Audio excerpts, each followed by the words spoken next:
লক্ষ্মীপুরের রায়পুরে ব্যাটারি চালিত অটোরিকশা চুরির ঘটনায় আটক 4 চোরকে নিয়ে পুলিশ ও এলাকাবাসীর মধ্যে হামলা মারামারির ঘটনা ঘটেছে। এ ঘটনায় 4 পুলিশ সদস্য সহ অন্তত 20 জন আহত হয়েছেন। পুলিশ ও স্থানীয় সূত্র জানায়, বৃহস্পতিবার সন্ধ্যায় উপজেলার সোনাপুর ইউনিয়নের 1 নং ওয়ার্ডের শাহ আলমের অটোরিকশা চুরির ঘটনায় 4 জনকে আটক করে এলাকাবাসী। কিন্তু অটোরিকশাটি উদ্ধার করা গেলেও চোরেরা ব্যাটারিগুলো অন্যত্র বিক্রি করে দেয় বলে অভিযোগ ওঠে। এ সময় আটকদের মারধর করা হয়।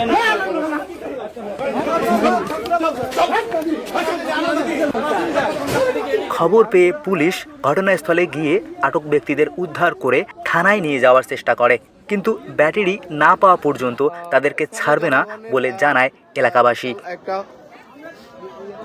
এক পর্যায়ে পুলিশ ও স্থানীয়দের মধ্যে হামলা মারামারির ঘটনা ঘটে। এ সময় রায়পুর থানা পুলিশের কয়েকজন সদস্য সহ উভয় পক্ষের অন্তত 20 জন আহত হন। পরে পুলিশ সদস্যদেরকে রায়পুর উপজেলা স্বাস্থ্য কমপ্লেক্সে ভর্তি করা হয়। এদিকে এই ঘটনাকে কেন্দ্র করে রাত 10টা থেকে 1:30টা পর্যন্ত লক্ষ্মীপুর রায়পুর আঞ্চলিক সড়ক অবরোধ করে রাখে বিক্ষুব্ধ এলাকাবাসী।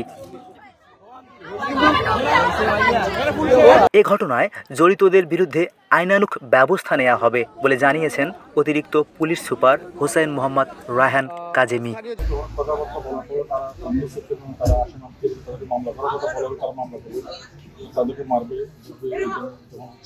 আমাদের সার্কুলেন্স ব্যাপারে আরো কয়েকজন স্থানীয় লোকের সাথে কথা বলে, যারা গণ্যমান্য ব্যক্তির সাথে কথা বলে কনভিন্স করে যখন আসামিগুলো নিয়ে আসছিল থানা থেকে, ওই পর্যন্ত 20-30 জন তারা গেট পার করতে থাকে।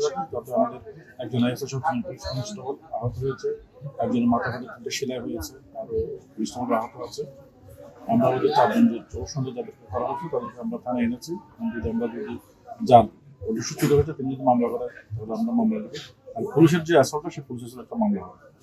এখন পরিস্থিতি শান্ত আছে, তারা রাস্তা ব্লকেট দিয়েছিল। আমরা একটা সদর থেকে আমরা ডিবি পুলিশ পাঠিয়েছে, সেনাবাহিনী গিয়েছে, আমাদের যে এখন যে সরকারি পুলিশ সুপার তার নেতৃত্বে থানার অতিরিক্ত ফোর্সা তারা গিয়েছে, স্পটে গিয়ে ব্যারিকেডটা সরিয়ে দিয়েছে এবং পরিস্থিতি শান্ত আছে।